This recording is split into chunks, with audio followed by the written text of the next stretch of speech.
chase for it. Simulan mo nang abutin. Make it happen. Work and raise your family in Australia with AMVPS. Just make your future bright with AMVPS. Ng migration, education, pangarap ay maabot na. AMVPS ang kasama mo. AMVPS, AMVPS, AMVPS, AMVPS. For inquiries, visit our website amvpsolutions.info and Facebook page Aussie Migration and Visa Professional Solutions.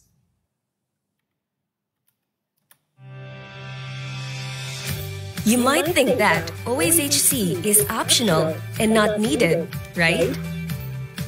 Think again.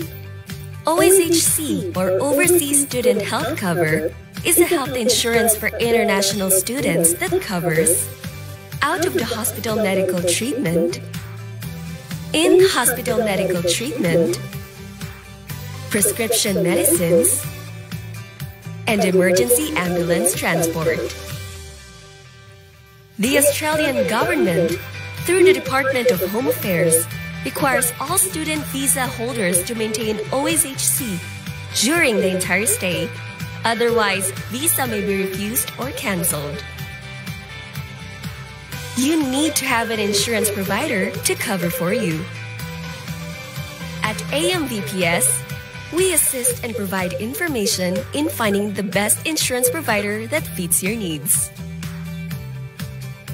We help you to make informed decisions about your healthcare while studying in Australia. Student Visa Condition 8501 states that overseas students who do not maintain OSHC are at risk of having their visa cancelled. Are you eligible for OSHC? Yes. Overseas students are eligible for OSHC. You are an overseas student if you are a person who is a holder of a student visa, or a person who is a student visa applicant and is a bridging visa holder and was immediately before being granted the bridging visa, the holder of a student visa. Your certificate of insurance will show which policy you have selected. For example, your policy may be either single, dual family, or multifamily. AMVPS is a partner with trusted insurance OSHC providers in Australia. OSHC saves you time and money, so you won't have to worry about the expensive medical bills should anything happen to you in the future. Get your OSHC policy today with AMVPS.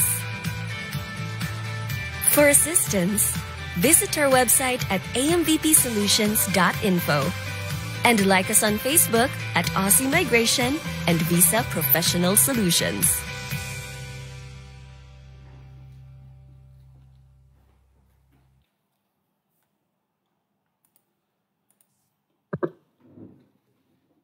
Good day, everyone. Thank you for attending today's information session.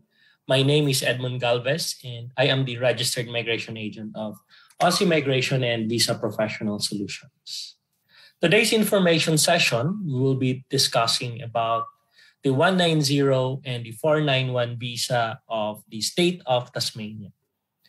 Now, 190 or the state-nominated visa, or the 491, the skilled regional visa, are points-tested visas.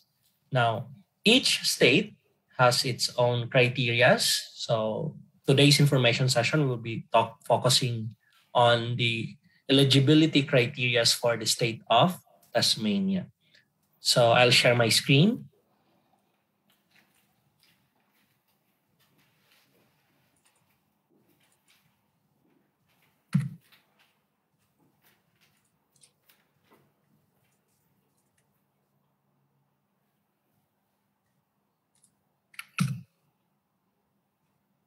There you go.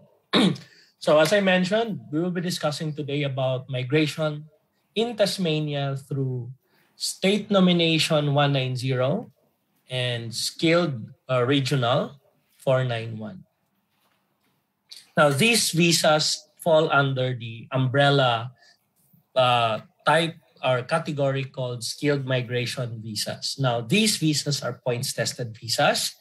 And if you are eligible for the 190, the state will give you 5 points. And if you are eligible for the 4910, you will be given 15 points. The minimum points required for skilled visas is 65 points.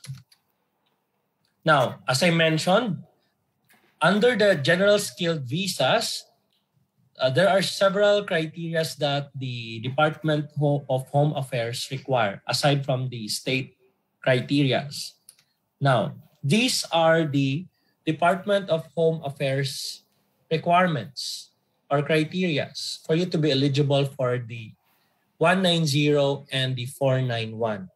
First, as to age, you must be under 45 years old.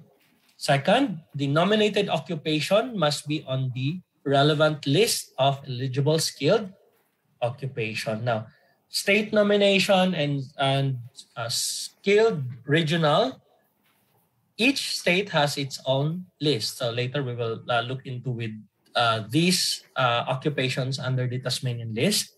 And the third one would be a valid and positive skills assessment for the nominated occupation. So this is an important requirement, and a skills assessment is proof that the skills you have is equivalent to the skills that the Australian government is looking. Now, there are several skills assessing authority that will assess your qualification. So if you are an IT, then the ACS will assess. If you're a nursing student or a nursing professional, then a different skills assessing authority would assess. So as to English, the minimum requirement is competent. So in IELTS, this is equivalent to 6. And for state-nominated visas for 491, each band, reading, listening, writing, speaking, you must have a minimum score of 6. And as I mentioned, you must have at least 65 points on the Department of Home Affairs points test. So in my previous discussion, I made a lecture about the points test of the department. Now, let's go into the specifics of the Tasmanian Migration 190 and 491. Now, let's start with the definition of skilled employment. Now, question, what is skilled employment? So, Australia's skilled visa programs use UNSCO skill level classifications. So, occupations classified skill level 1 to 3 are considered as skilled occupations. However, skill levels 4 and 5 are not. So generally, you cannot apply for a skilled visa if the skill level is not level 1 to 3. But later on, here in the state of Tasmania, you can apply for 491 even if your skill level is or will fall under level 4 and 5. So take note of that. Now, how is skill level measured? Now, skill level measure is measured through the following. Number 1, the level or amount of formal education and training. Number 2, the amount of previous experience in a related occupation.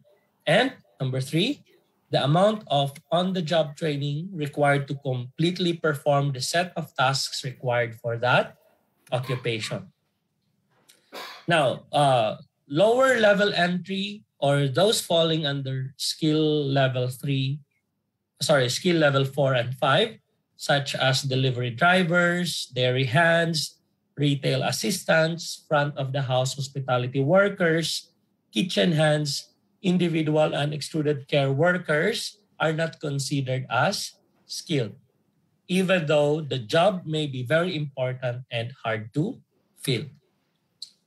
If you are able to meet the minimum nomination requirements, your application will be competitively assessed against other eligible applications with a focus on your ability to address a number of criteria, including number one, the demand for your particular skills and expertise and your prospects for finding skilled employment in Tasmania. Number two, you have demonstrated ability and commitment to establishing yourself and any dependents in Tasmania with a view to your prospects for long-term settlement in the state. The relevance of your qualifications, skills, experience, and capabilities to the needs of the Tasmanian's labor market. The skills and background of dependent family members, and your level of English language competency. So those are the requirements for the 190 and 491 of Tasmania nomination and regional nomination. Now, let's discuss high caliber applicants. Applicants who have applied for nomination in any of subclass 491 categories can be considered for subclass 190 even if they do not meet the 190 category requirements. But for this to be possible, if you think you are a high caliber applicant, you must submit a written submission included in the commitment letter of your application outlining the reasons for this request. Now, what about bridging visa holders seeking AAT or federal court review? Now, what is the scenario here? The applicant is Section 48 barred, meaning he applied a visa on shore and it was refused. Now, take note that the state of Tasmania allows people or applicants holding bridging visa and who is currently seeking AAT or the Administrative Appeals Tribunal and Federal Court for review to apply for the 190 or 491. Migration Tasmania will accept applications from candidates seeking review of a visa refusal or cancellation at the Administrative Appeals Tribunal or Australian Federal Court. Now, Administrative Appeals Tribunal is a lower court, or it's not a court, but it's a subordinate of the Australian Federal Court. So if the decision of your case is not on your side with the AAT and you appeal it with the Australian Federal Court, then you can still apply for the state nomination in Tasmania because they allow those people who are currently on a bridging visa seeking Administrative Appeals Tribunal or Federal Court review. Now, what's the requirement here for you to be eligible? That state of Tasmania will not confirm nomination unless an applicant can demonstrate a reasonable ability to depart Australia on a bridging visa B, lodge their skilled visa application outside Australia, and return to Australia in the near future. Now, there are two categories for the state nomination and the 491 visa of the state of Tasmania. And first is the Tasmanian Graduates, and the second is working in Tasmania. Now, Tasmanian Graduates, employment is not a minimum requirement for this category. However, evidence of employment or business operation will be taken into consideration of the assessment where the employer is well established and has been operating in Tasmania for at least 12 months. The employment has been more than 3 months in duration. Candidates have been employed in the dairy, meat, accommodation, logistics, or farming industry for at least the previous months, 6 months prior to lodging of their application for nomination. And they should have completed relevant industry training for at least Certificate 3 or equivalent training provided by industry peak body. So if you finish a Certificate 3, that is not equivalent to skilled employment, which is unskilled level 1, 2, 3. Now, I will be focusing later the Tasmanian graduates after I discuss the nomination category category 2, or the working on Tasmania category. Now, what are the requirements or the eligibility requirements for this category? First, you must be working in Tasmania for 6 months immediately prior to the application for the state nomination. And your employment must be at least 35 hours per week in one full-time job or in 2 or more part-time jobs. And you can provide evidence of your employment claims. That is for 190. For 491, the required number of hours is only 20 hours per week when completing industry-specific training for unskilled skill level 4 or 5 positions. So take note of the difference under this category.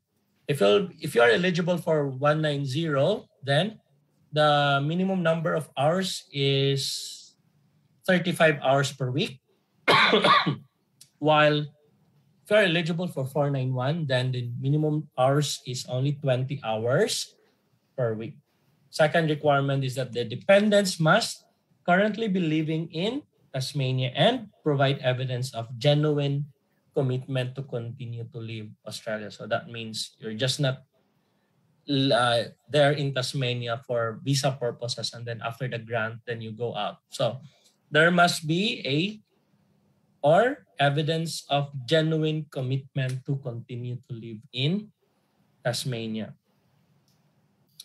For 190, the employment must be in an occupation on the Tasmanian Skilled Occupation List.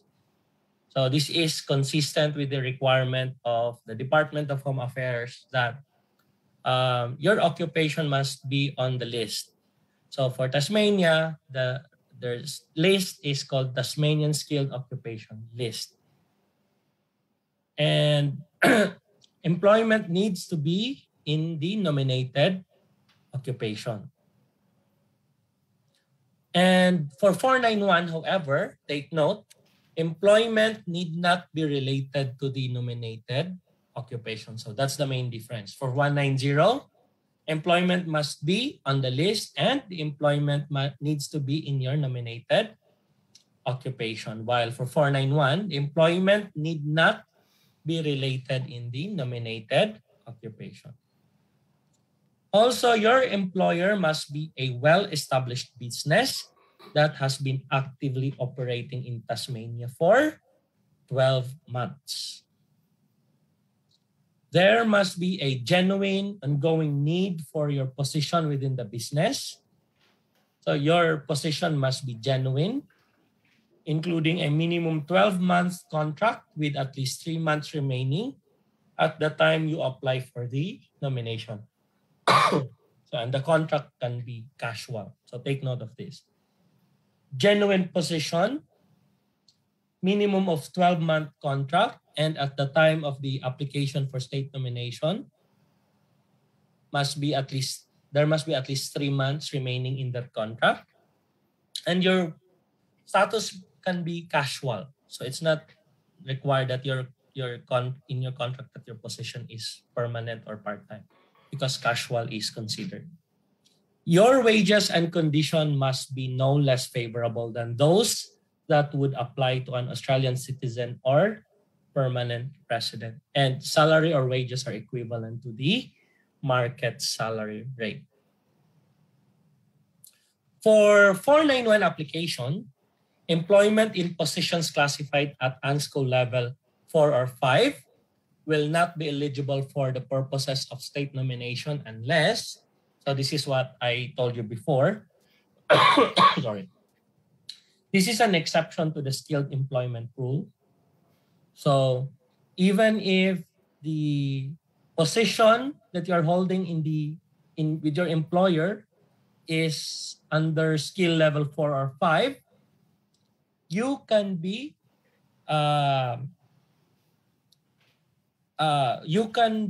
eligible for 491 provided that the following are met. First, the employment is ongoing for at least 6 months beyond the application date. Second, the applicant have reasonable career development prospects in the industry, demonstrated through genuine and realistic opportunities available in the industry, or through completion of industry-specific training while working with your employer. So we will discuss what constitutes industry-specific training in the succeeding slide. So employment is ongoing for at least 6 months beyond the application date. Second, applicant have reasonable career development prospects in the industry. How? By demonstrating through genuine and realistic opportunities available or through completion of industry-specific training while working with the employer. The location of the employment must be at least 50 kilometers from a population center of more than 5,000 people in a position for which there is a genuine and demonstrated severe labor recruitment difficulty, unless it is associated with aged care and individual support. The position involves specialist qualifications. So, sorry. It is or the position involves specialist qualifications or experience that are not available in the local community, and evidence of prior related employment experience and or qualifications are provided, and you are engaged in or have completed a course of relevant industry-specific training while working with your employer. So take note of these requirements. Again, I'll emphasize, for 491 application, employment in positions classified at ANSCO skill level 4 or 5 will generally not be eligible unless, first, employment is ongoing. Second, applicant have reasonable career development prospects. Third, employment is located at least 50 kilometers from a population center of more than 5,000 people. It is associated, unless it is associated with aged care. So the location requirement is not mandatory unless it is associated with aged care and individual support. Or the position involves specialist qualifications or experience that are not available in the local community, and evidence of prior related employment experience and or qualifications are provided, and you're engaged in or have completed a course of relevant industry-specific training. Now, what are the areas that, or with population centers of more than 5,000? So Hobart, Launceston, Devonport. So these are just some of the locations or areas that have more than 5,000 people. Now, industry-specific training. What is industry-specific training? The course must be a minimum of Certificate 3 or equivalent training provided by an industry peak body, and the employment must be in minimum 20 hours per week during the training periods. You must show realistic career prospects for lower skilled employment, including in remote operation locations. And commonly, this will be needed for dairy hands, drivers, aged care and support, accommodation guest services officers, retail services, and front of the hospitality staff.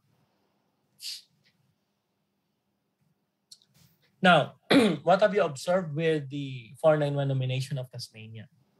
It is not very strict, right? So that's one of the thing that you need to consider why it is nice to migrate to Tasmania, because their requirements, their eligibility criteria is not so strict or not as strict as other states in Australia. So even if your ANSCO skill level is not under level 1 to 3 and it falls under 4 to 5, there can still be a chance for you to be nominated under the 491 skilled regional, provided that these requirements are met. Okay, now let's proceed with the state obligations. Now, once you have been granted a visa, there are corresponding obligations that you must fulfill. First, you must live and work in Tasmania for at least 2 years from the date the visa is granted. For those already residing in Tasmania, or from the date of first arrival into Tasmania for those who do not currently reside. So the minimum number of years is 2 years. You must also complete surveys. The Tasmanian government will periodically email you surveys after your visa is granted. And you must complete these surveys as a condition of your nomination. Third, notify of changes to contact details. Keep the Tasmanian government informed of any changes to your contact details in Tasmania for 24 months after the granting or arrival in Tasmania. And a disclaimer, the Tasmanian government is not responsible for finding accommodation or providing financial incentive or assistance to state-nominated visa holders or other skills. So I think that's all. After this, I will be giving you another presentation about Tasmanian graduates. Now, we have already discussed working in Tasmania category. Now, let's discuss now what are the requirements for the Tasmanian graduates. I'll share my screen.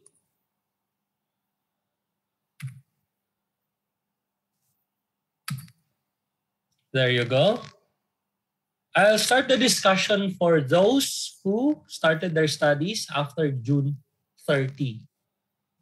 Okay, so if you have started after the 30th of June 2021 or about to enroll to begin studies in Tasmania, the following requirements must be met. Number one, studies need not be related to your nominated occupation. So this is nice to know. But a relevant skills assessment will be highly regarded. Now, skills assessment is different from completion of your studies. So take note that it is emphasized that studies need not be related to the occupation, but skills assessment will be regarded highly. Second, you must have completed a course of study and obtained completion letter from a tertiary institution. And third, the course must be CRICOS registered with a minimum duration of 92 weeks for 190 state nomination or at least 40 weeks for 491. Now, 92 weeks can be 2 years, 40 weeks can be 1 year. Fourth, the course must be completed full-time and the student must be in Tasmania at the time of studies. Fifth, the student must have lived in Tasmania for at least 2 years for 190 state nomination, while at least 1 year for 491 skilled regional, from the start until the accomplishment of studies. And 6, if the student has dependents, they must also be living in Tasmania and must show evidence of ongoing genuine commitment. 7th, if not currently in skilled employment, the applicant must provide a career plan explaining how studies in Tasmania have increased ability to find skilled work in Tasmania. And if holding a student visa at the time of completion, take note that the study must be a degree, meaning bachelor's or master's, or diploma, or a qualification directly related to a priority industry training and workforce development area. Now, we will know later what priority industry training and workforce development area is. If holding a different visa at the time of completion, could either be a student visa or a 485 visa, the student must be directly related, the studies rather must be directly related to a priority industry training and workforce development area. Now, priority industry training and workforce development area provides for tourism and hospitality, Certificate 3 plus 6 months current experience in Tasmania. For building and construction, Cert 4. For advanced manufacturing and energy, Cert 4. For informations and communications technology, degree. For aged care services, Cert 3. For disability services, Cert 3. For agriculture, Cert 4. For aquaculture, Cert 4. While for transport and logistics, Cert 4, plus at least 6 months current work experience in Tasmania. Now, sorry. As I mentioned, employment is not mandatory, but if the student is employed, then that can be considered. So that's all for now. Thank you for attending today's information session, and I hope you learned about migration in Tasmania under 491 and 190. Talk to you soon. Bye. A dream. Everyone has it. Distractions are everywhere, which makes us feel far from our dreams. Now, there is a way to close that gap. With AMVPS, we can take the one less travel by, and that has made all the difference. Whether big or small, our dreams are there to take us to write our future.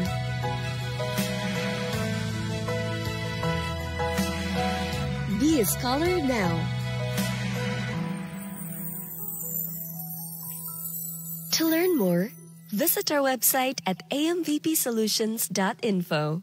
Like us on Facebook at Aussie Migration and Visa Professional Solutions. If you have a dream, chase for it. Simulan mo na abutin. Make it happen. Go on and study Australia with AMVPS. Let's make your future bright with AMVPS. Legal migration, education, pangarapin maabot na. AMVPS ang kasama mo.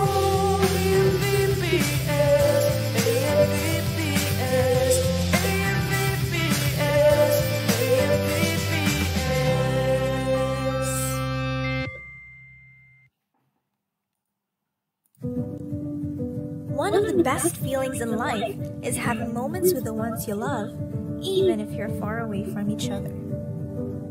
Despite being 1,000 miles apart, our feelings haven't changed. being beside you is a wish that I've long desired. With professional help, the long wait is over. Bridge the gap with Aussie Migration and Visa Professional Solutions. You can study, work, or live in Australia. With the help of our experts, you can fix your migration and visa application efficiently. Now, love doesn't have to be distant. Call us now.